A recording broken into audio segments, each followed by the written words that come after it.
now I start with a new concept that is called sufficiency. In the context of statistical inference, there is a concept which is useful to retain the necessary data without losing any information. What is the literal meaning of the word sufficiency? The literal meaning of the word sufficiency is that it is enough. Sufficient means enough. So, usually we are dealing with the statistical model that we deal in the inference problem is that we say let x 1, x 2, x n be a random sample, meaning thereby that we have data on n observations, or you can say n data points are available to us. Now, in many of the practical problems it becomes difficult to retain the data because it may occupy a lot of storage space, whether it is on computer or it is in the form of hard copy of the data, and then there is a danger of losing the data. It will be always interesting to say that okay, let us keep the minimum things such that whatever information or whatever useful inferences we want to make, we are not suffering in that. That means, we do not lose any important part of it. A formal specification of this concept is called sufficiency or sufficient statistic in the context of statistical inference. So, let us introduce the formal definition of sufficiency. As before, we have a random sample. So, let x 1, x 2, x n be a random sample from a population, say p theta, theta belonging to say script theta. A statistic. So, a statistic we have already defined. A statistic means a function of observations. So, t, that is t x 1, x 2, x n, which we also write as t x. That means, we are denoting x as x 1, x 2, x n. So, t x is said to be sufficient. Now, what do you mean by sufficient for what? So, we usually mention the word sufficient for the family of probability distributions. In loose terms, we also say sufficient for the parameter theta, meaning thereby that whatever be the parameter under consideration. Many times in the problems we will have one dimensional parameter, two dimensional parameter, etc. In that case, we will have to consider specifically what parameter is being considered. So, the formal definition I am writing for the family of probability distributions, meaning thereby that whatever parameters are under consideration, this could be a scalar or a vector parameter. So, this is said to be sufficient if the conditional distribution of x 1, x 2, x n given t is equal to say small t is independent of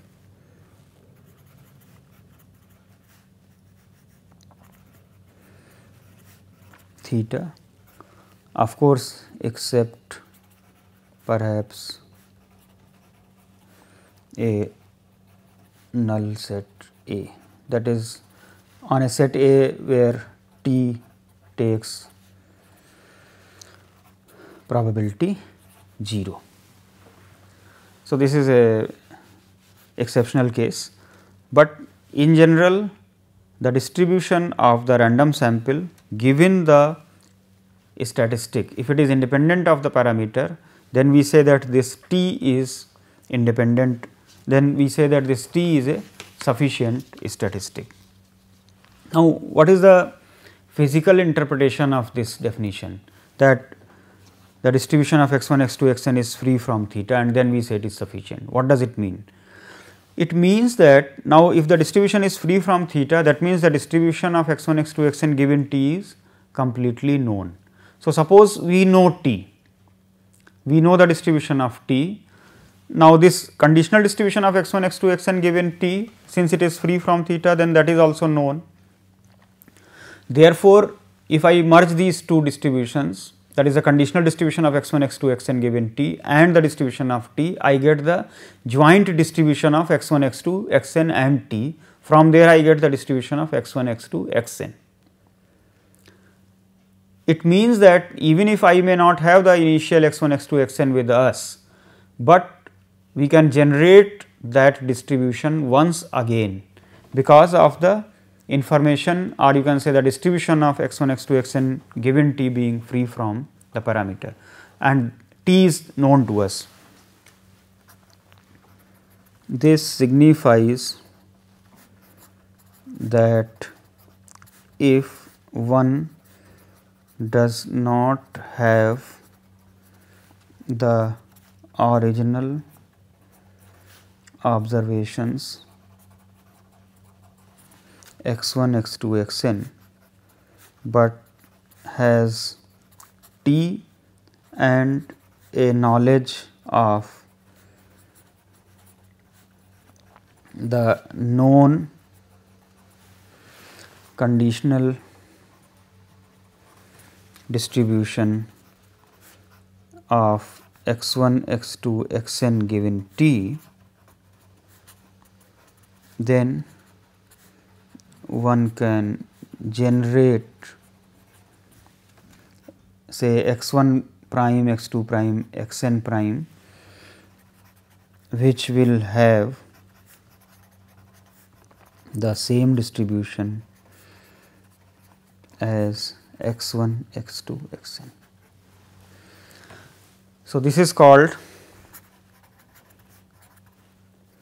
data reduction. As we will show later on that in most of the practical problems, this sufficient statistics will become like one dimensional or two dimensional thing, although you may have any number of observations. So, this data reduction is helpful, and we will show statistically also that basing our decisions on the sufficient statistics is also useful. That means, if there is any inference made in the terms of estimation, testing of hypothesis, etc., if I am making inference based on the sufficient statistics, we are better off. So, let me explain this example, say binomial distribution example let me take.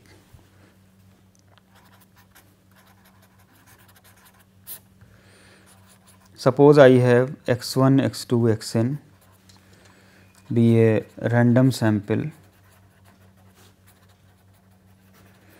from say Bernoulli distribution with parameter p. Here p lies between 0 and 1.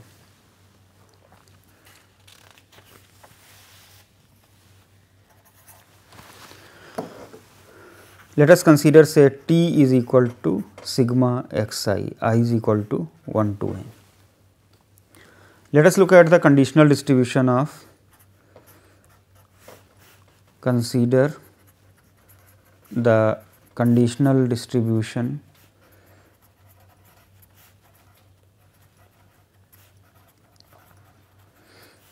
of x 1, x 2, x n given t, that is equal to x 1 is equal to x 1 and so on, x n is equal to x n given t is equal to t, that is equal to probability of x 1 is equal to small x 1 and so on, x n is equal to small x n, t is equal to t divided by probability of t is equal to t. Now, that is equal to, since t is equal to sigma xi, if small x 1 plus small x 2 plus small x n is equal to t, then only this probability will be calculated. In other cases, this will be simply equal to 0. So, that is equal to probability of x 1 is equal to small x 1 and so on, x n minus 1 is equal to small x n minus 1 and x n is equal to t minus sigma x I is equal to 1 to n minus 1 if t is equal to sigma x I is equal to 1 to n, otherwise this is 0.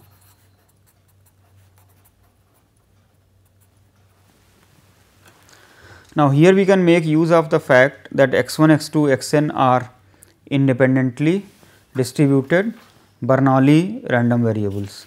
So, if they are independent, this probability of the joint occurrence will be equal to the product of these probabilities. So, this term let me write, this term is anyway 0. So, this term is equal to probability of x 1 is equal to small x 1 and so on, x n minus 1 is equal to small x n minus 1, probability of x n is equal to t minus sigma x I is equal to 1 to n minus 1. That is equal to p to the power x 1 1 minus p to the power 1 minus x 1 and so on, p to the power x n minus 1 1 minus p to the power 1 minus x n minus 1, p to the power t minus sigma x I is equal to 1 to n minus 1, 1 minus p to the power 1 minus t plus sigma x I is equal to 1 to n minus 1 and divided by probability t is equal to t. Now, what is the distribution of t? If x 1, x 2, x n are Bernoullis independent, then this will be binomial n p. So, probability t is equal to t, that will be equal to n c t p to the power t 1 minus p to the power n minus t. Now, we can easily see this terms, this p to the power terms if you add, you will get p to the power t. Similarly, if you add 1 minus p exponents, you will get n minus sigma x I. So, that will cancel out with plus sigma x I, you get n minus t. So, you get it as p to the power t into 1 minus p to the power n minus t divided by n c t p to the power t into 1 minus p to the power n minus t. Now, this term simply cancels out. So, we get it as 1 by n c t. So, this conditional distribution then we can express as probability of x 1 is equal to small x 1 and so on, x n is equal to small x n given t is equal to t, that is equal to 1 by n c t for t is equal to sigma x I and it is equal to 0 if t is not equal to sigma x I. You look at this term, there is no theta, no parameter appearing here, p is not appearing here. So, this is independent of p. So, t is equal to sigma x I is sufficient for the family of Bernoulli distributions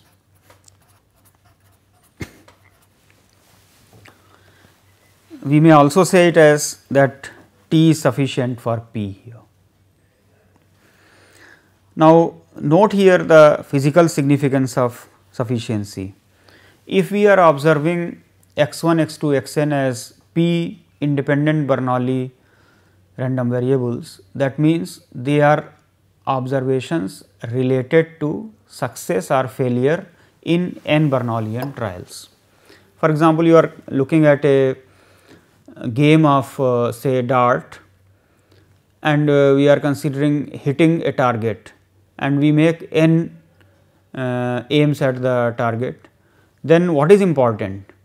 Whether individual hits, whether this say second one hit correctly, third one did not hit correctly. Is it important information, or out of n total attempts, how many are correct? That means x, that is sum of xi's. Now, here you see in the concept of sufficiency, exactly sigma xi is turning out to be sufficient. Therefore, this is the relevant information, and whatever individual information about x1, x2, xn is there, that is not necessary to be retained. In fact, now if we know this and we know the distribution of t, that is binomial NP, we can generate another random sample, let us call it say x1 prime, x2 prime, xn prime, which will have Bernoulli 1p distribution. Let me explain through another example.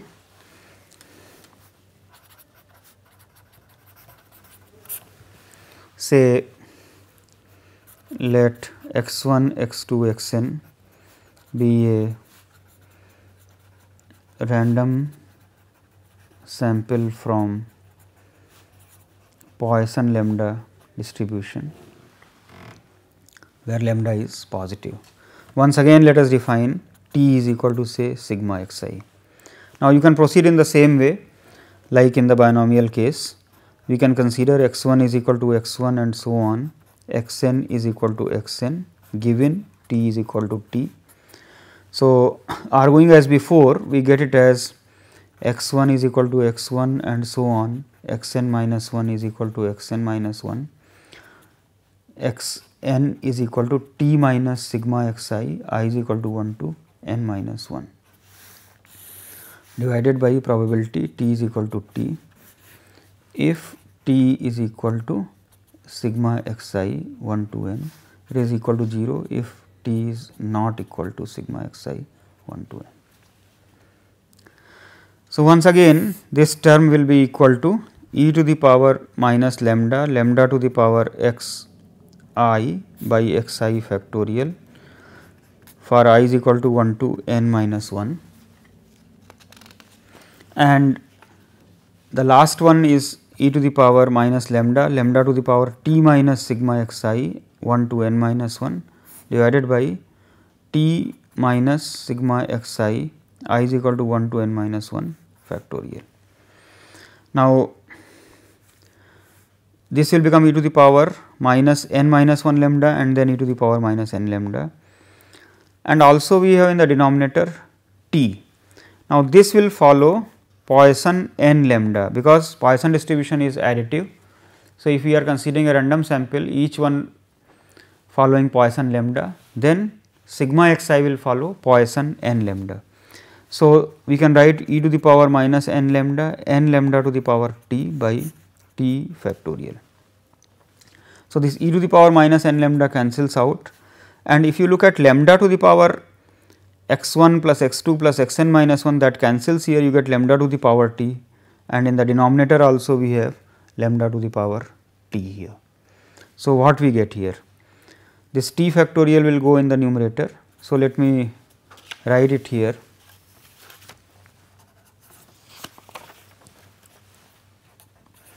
This is equal to t factorial divided by x1 factorial, x2 factorial, xn minus 1 factorial, t minus sigma xi, I is equal to 1 to n minus 1 factorial,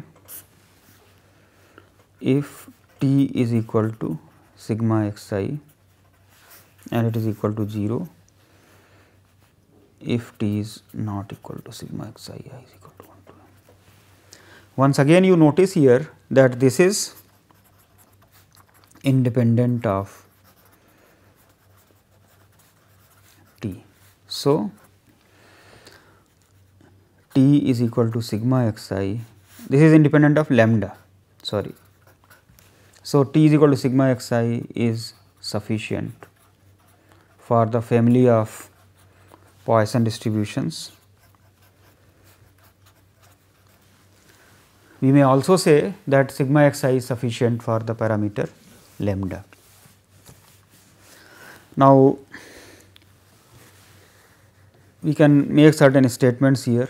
if I am considering conditional distribution of x1, x2, xn given t, and suppose t is a function of u, okay, then if I consider the conditional distribution of x1, x2, xn given u, then that will also be free from the parameter, because if that is not free from the parameter, then the conditional distribution of x1, x2, xn given t will also not be free from the parameter. Therefore, if t is sufficient and t is a function of u, then u is also sufficient. And of course, if I have a one-to-one function of t, then that will also be sufficient. So, let me give some remarks here.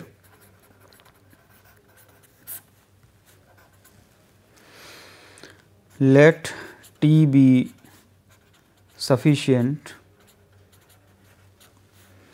for a family of distributions and let t be a function of u, then u is also sufficient for p. Another point that you notice here, that if I consider the conditional distribution of x1, x2, xn given x1 is equal to small x1, x2 is equal to small x2, xn is equal to small xn, then that is always independent of parameter. We can write conditional distribution of say x1 is equal to x1, xn is equal to xn given say x1 is equal to t1 and so on, xn is equal to tn. This is equal to 1 if this t vector is same as x vector, otherwise it is 0. So, this is naturally free from the parameter.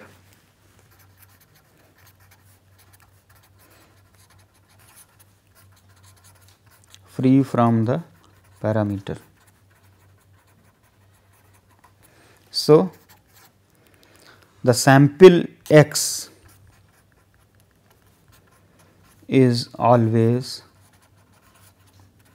sufficient. So, the full sample is always sufficient. We will be interested in getting some sort of reduction over that. This is known as trivial sufficient statistics. Trivial sufficient statistics.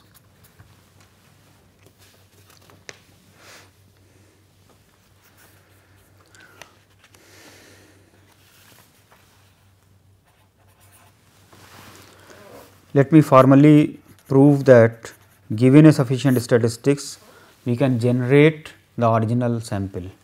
So, let x have distribution say p theta, theta belonging to say script theta, and let t x be sufficient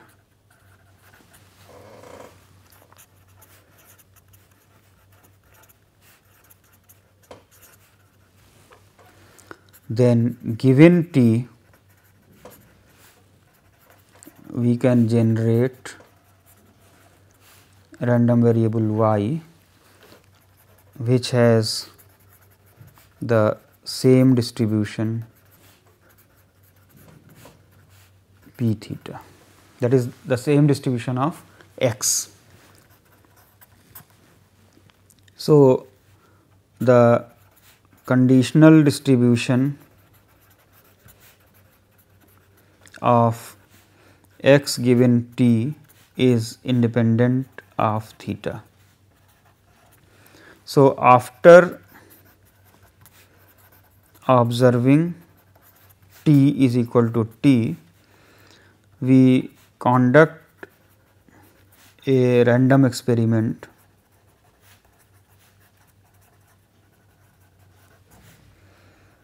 with outcome say y following the known conditional distribution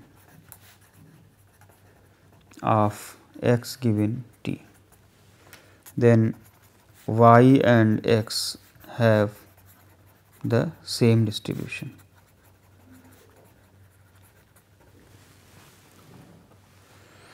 Now, another important significance you can say of sufficient statistics is that if we are considering any unbiased estimator, I can have another unbiased estimator which is based on the sufficient statistics, and its variance will be less than or equal to the variance of the initial estimator.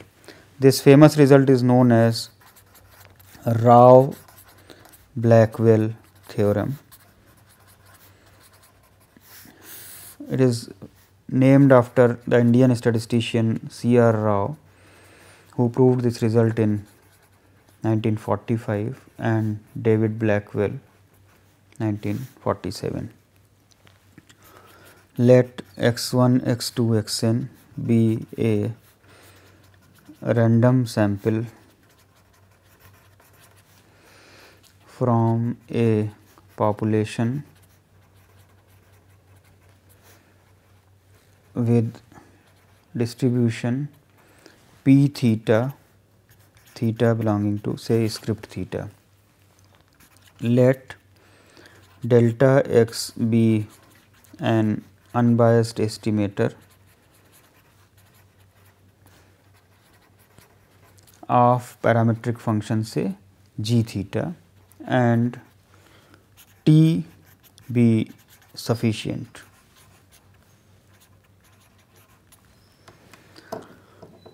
Then there exists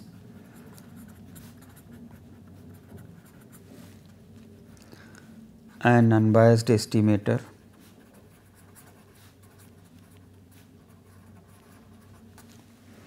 based on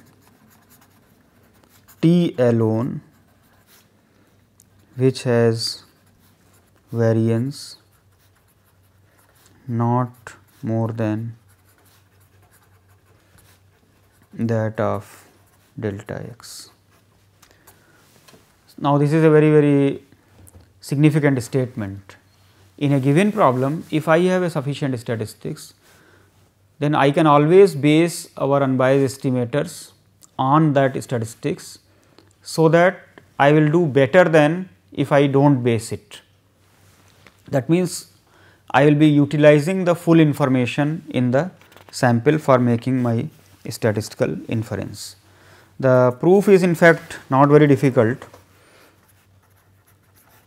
Let us consider H t to be expectation of delta x given t x is equal to t. Since we know the conditional distribution of x given t is independent of theta, therefore, this expectation is going to be a function of t alone. Okay. This is independent of theta as t is sufficient.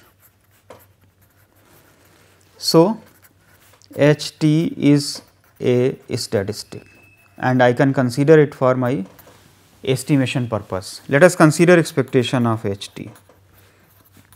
Now, expectation of H t is simply expectation delta x given t. Now, this is nothing but expectation of delta x, that is equal to g theta. So, this new estimator that I have used, H t, is unbiased. So, this is unbiased for g theta. Further, let us consider say variance of delta x. Now, this variance of delta x I can express as expectation of variance delta x given t plus variance of expectation delta x given t.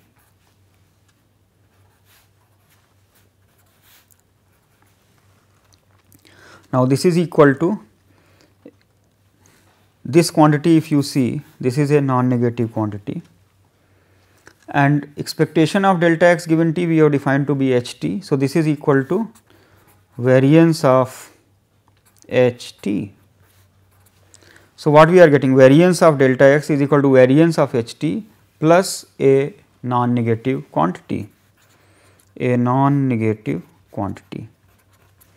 That means, variance of h t is going to be less than or equal to variance of delta x.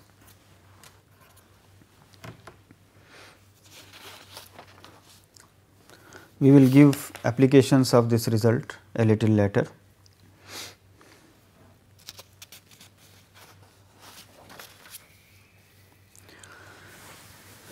Another important point that we notice when we are proving that t is equal to sigma x I is sufficient in the two examples that I have considered is that we are already guessing what is a sufficient statistics.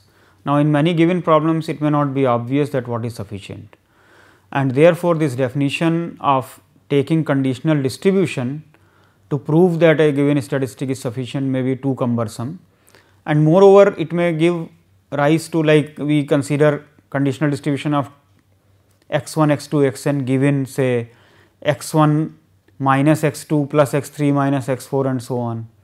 It may turn out that this is not free. We may take sigma x I square, it may not be free from theta.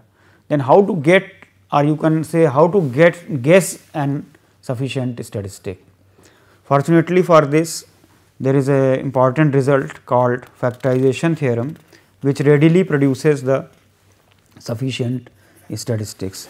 So, this is known as Neyman-Fisher factorization theorem.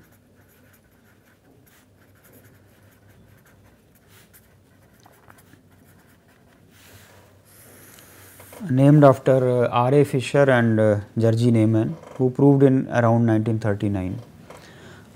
We are not going to give a very rigorous statement and proof of this theorem, which will be applicable to all situations. Rather, we will consider a discrete case here and to write the proof here. For general rigorous statement and proof, see the book of say Lehman and Romano. We are considering a discrete case here. Let x be a discrete random variable with probability mass function, say f x theta, theta belonging to script theta.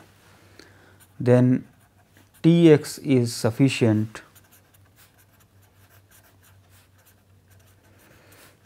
if and only if f x theta is equal to g T x theta into h x for all theta.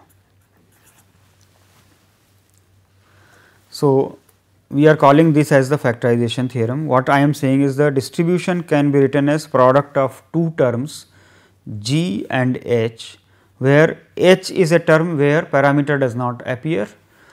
In the term g, the parameter theta appears, but appearance of x is through t alone. So, if that is happening, then we say t is sufficient.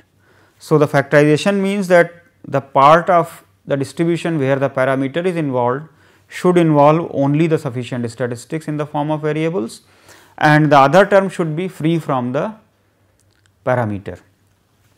Let us look at a proof of this.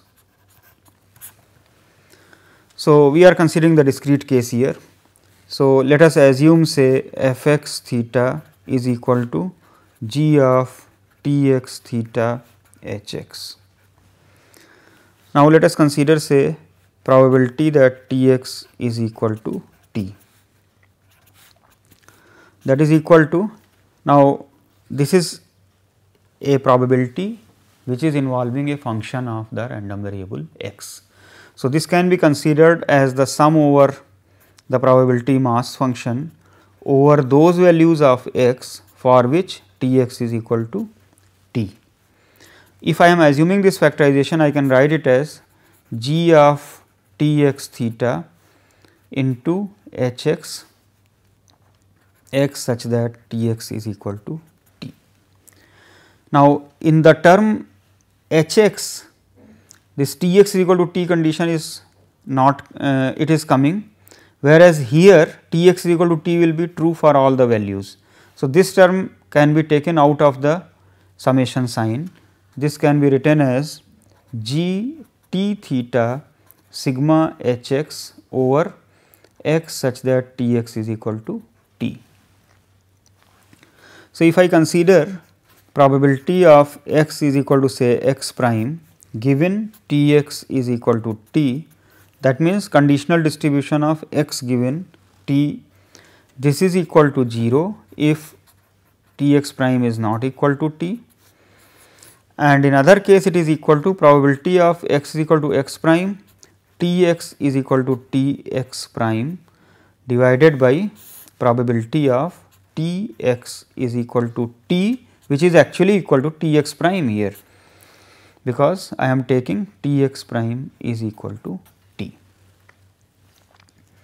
So, if you consider this now, probability of x equal to x prime, T x equal to T x prime, it is same as probability x equal to x prime.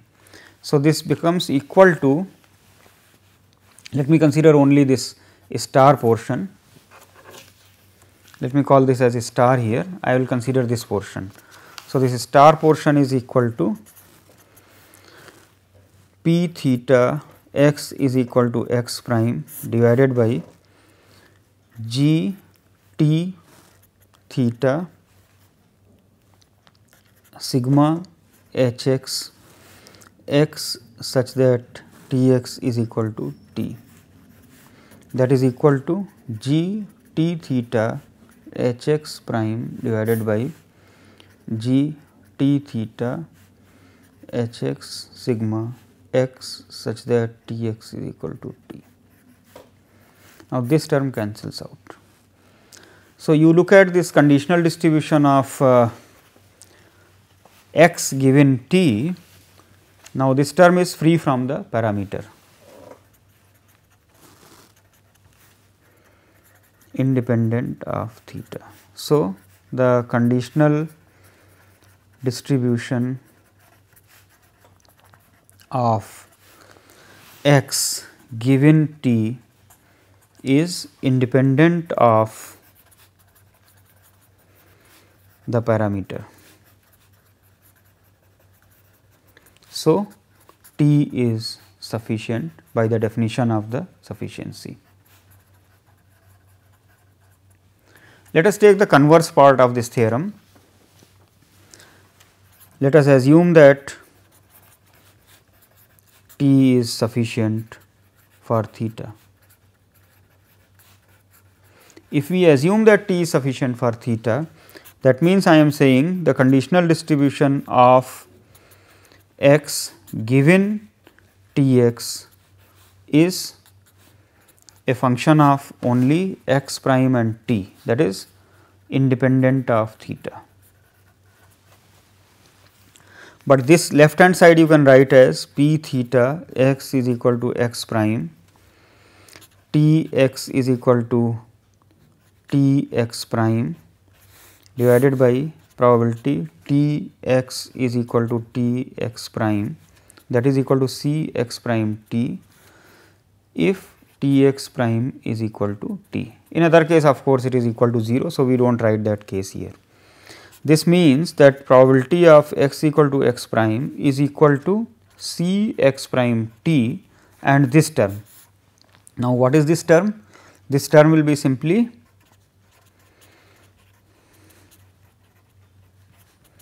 C x prime T g T theta, because I am taking T x prime is equal to T. Now, this is nothing but the factorization, because this term I can write as h x g T theta.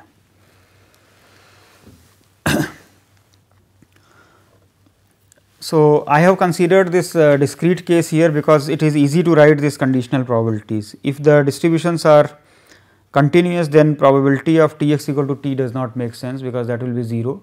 So, we have to use the conditional density function form.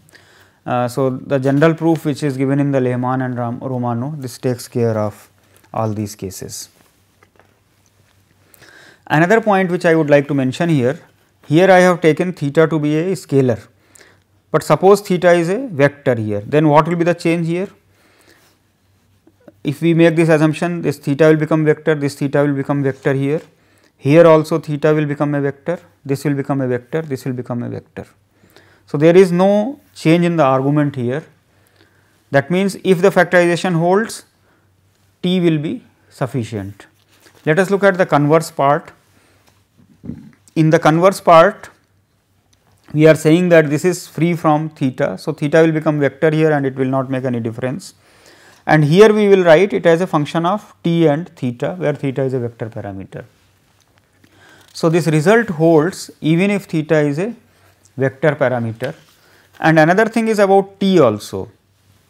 I am writing here t as a one dimensional term, but that is also not must here. T also can have several components, like it could be T1, T2, Tk. Similarly, theta can be theta 1, theta 2, theta m. So, let me write this as a remark here.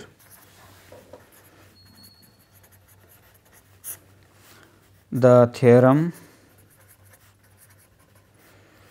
holds if theta and t are vectors. And another point is that their dimensions need not be the same. Their dimensions need not be same.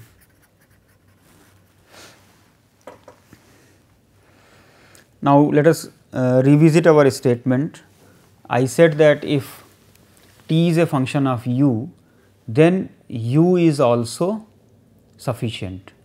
Now, in the factorization theorem, if I substitute t as a function of u, then I will be writing it as something like h of u.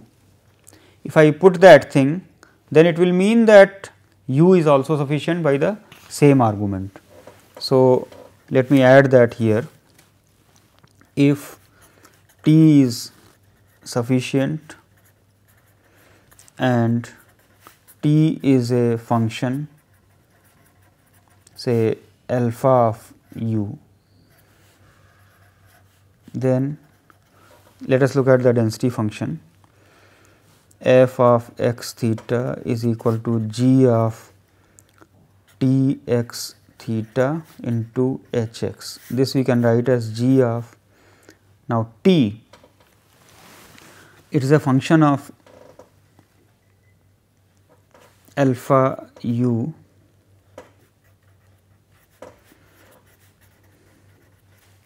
So, this we can write as g of a function of u. So, we can just alpha u we can write. So, u is also sufficient by factorization theorem.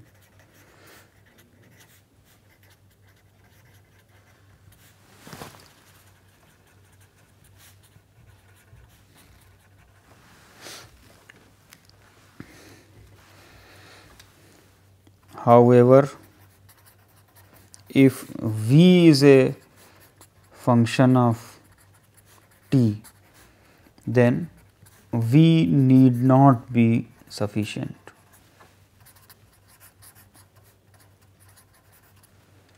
If v is a one-to-one function of t, then v is sufficient. Now, this proof is again simple. If we say v is a one-to-one function, say v is equal to beta of t, then we can say t is equal to beta inverse of v. In that case, g t theta you can write as g of beta inverse v theta. That means, it is a function of v and theta. So, v is also sufficient. Now,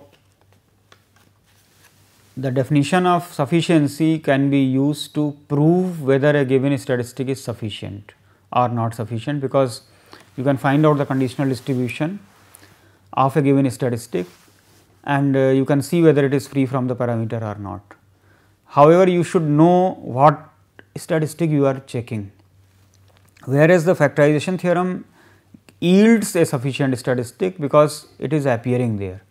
Now, if we want to prove that something is not a sufficient statistics, then factorization theorem will not be useful, because to show that it cannot be represented is more difficult than saying that it is a function. So, both of the, that is the original definition as well as the factorization theorem, have different uses. Let me give some examples here. So, let x1, x2, xn follows a normal distribution with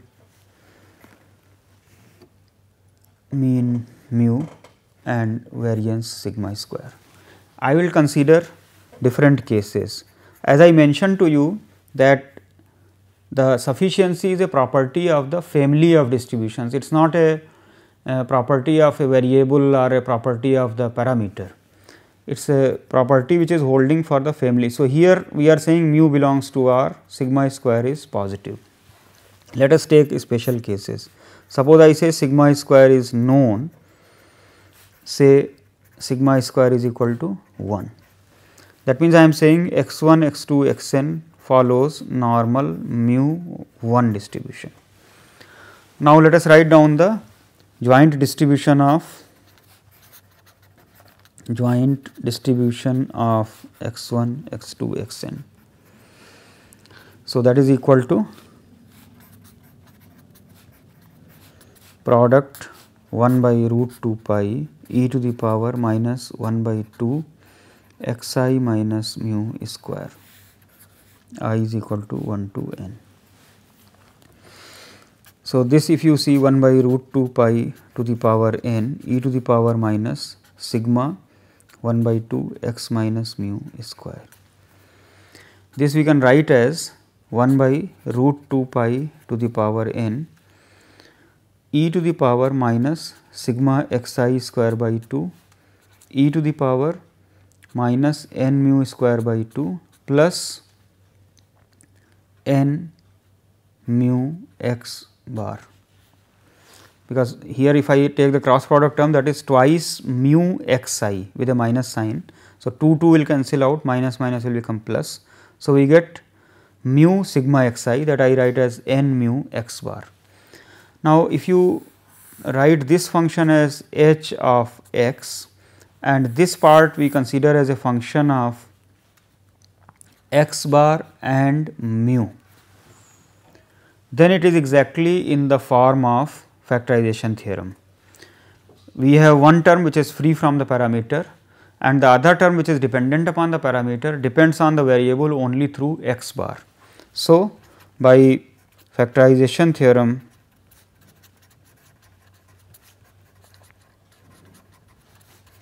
gives x bar as a sufficient statistic. Now, this family is normal distributions with variances known. So, here the sufficient statistics is x bar. In a rough way we can say x bar is sufficient for mu.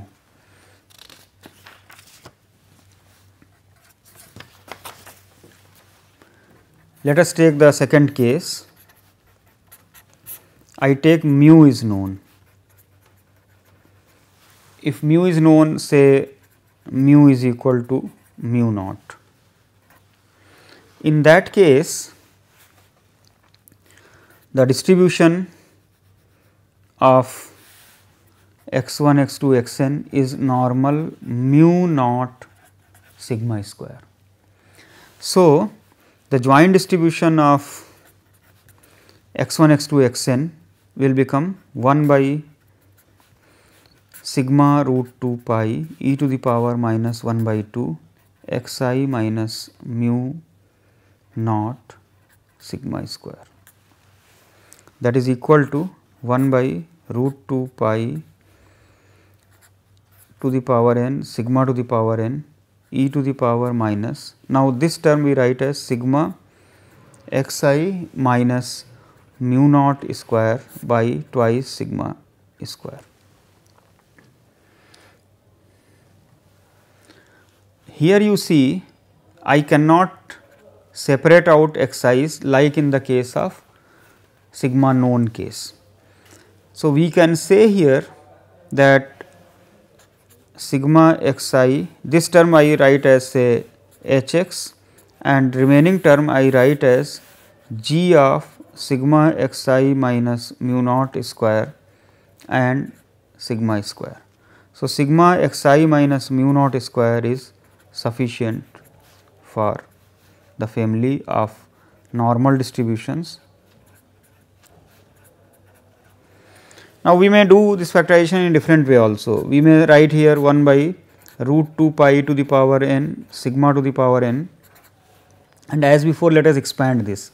So, we get minus sigma xi square by 2 sigma square plus mu n x bar by, so this mu is mu naught here, sigma square and e to the power minus n mu naught square by sigma twice sigma naught square. If you look at this breakup, then I can consider this as a function of x bar and sigma xi square. So, we can also conclude that x bar and sigma xi square is sufficient, which is of course true here. But if you see this one, this is a larger reduction than this, because here the sufficient statistic is 2 dimensional, here you have sufficient statistic as 1 dimensional, and of course you can see here that this itself is a function of sigma xi and sigma xi square, because if I expand this I get sigma xi square plus mu naught square minus 2 mu naught xi. So, this is equal to sigma xi square plus n mu naught square minus 2 mu naught sigma xi. So, this is actually a function of this. So, we will prefer this, because this is a higher level of data reduction, because this is 1 dimensional, this is a 2 dimensional. Let us take the case where both mu and sigma square are unknown.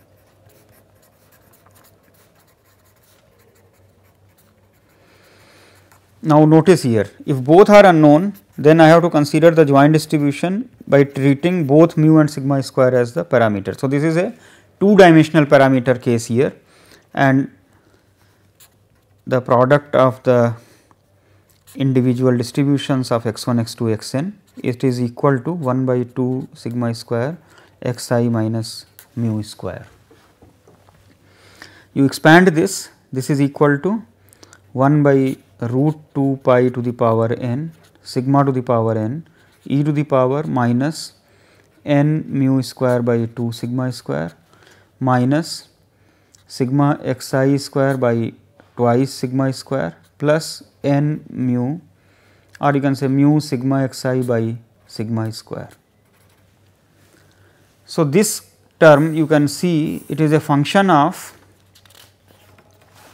this term is a function of sigma xi, sigma xi square and mu and sigma square, and this term you can call hx. So, we conclude that sigma xi square is sufficient. Here you can see that a further reduction is not possible. However, we can consider it in a slightly different way as follows. We may write this as e to the power minus 1 by twice sigma square sigma xi minus x bar whole square minus n by 2 sigma square x bar minus mu square. That means, I have added and subtracted x bar term here. In that case, this is actually sigma xi minus x bar whole square, this is x bar. So, you can conclude that x bar and s square, where we have used earlier the notation s square for 1 by n minus 1 sigma xi minus x bar whole square, that is the sample variance. So, this is sufficient. Now, you see there is no discrepancy in this statement. If I consider x sigma xi and sigma xi square, then this is one to one function of x bar and s square, because from here I can obtain this and from here I can obtain this. So, we can say that when both the parameters in a normal distribution are unknown, then the sample mean and the sample variance are sufficient.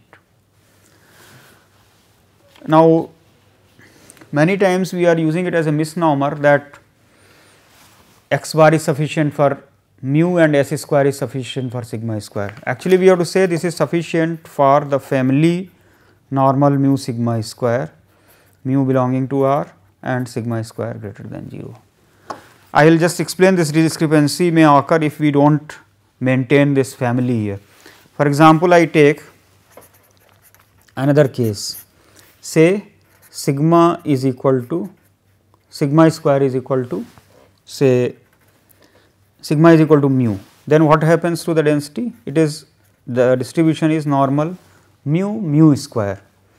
If I have this, then you can look at this breakup here, that joint density, although it is a function of x and mu alone, because sigma has vanished here, this is equal to 1 by root 2 pi to the power n mu to the power n e to the power minus n by 2 minus sigma xi square by twice mu square minus mu sigma xi square by mu square, that is mu. So, here you see this is a function of sigma xi square and mu. Although the parameter is one dimensional, the sufficient statistics is two dimensional. So, although parameter is one dimensional,